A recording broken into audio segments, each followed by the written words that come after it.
Dito po tayo ngayon sa lumang paaralan ng Marcelo H. Del Pilar. Ito po ang ating eskwelahan ay nandito pa rin nakatayo yung kanyang pasad. At konting kaalaman lang po bago tayo mag-umpisa. Alam niyo po ba na ang ating Marcelo H. Del Pilar High School ay formerly Ulacan High School, na ito po ay na-transfer dito sa atin sa Capitol Compound ng Malolos noong 1906. Ito po ay nag-start na i-form ng 1903 under ng American occupation.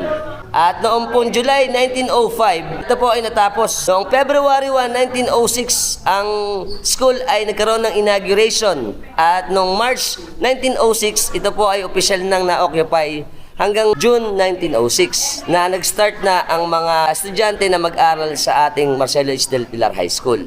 Pero later on, dahil nga nag-improve ang ating eskwelahan, ito po ay nilipat na sa Bagong Bayan sa Santa Isabel, Malolos, noong July 31, 1984. At syempre ito po ay napakalaking historical landmark na dito sa atin, na ito ay na-preserve pa. Kung gusto niyo makita ito po ay nandito pa rin na nakatayo sa ating Capitol Compound.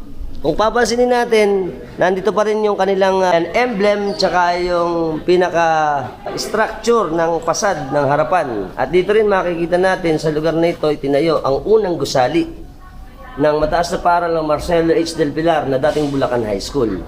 Noong 1955, batay sa bisa ng RA 618 noong 1951, karangalan at dakilang bayani na si Marcelo H. Del Pilar.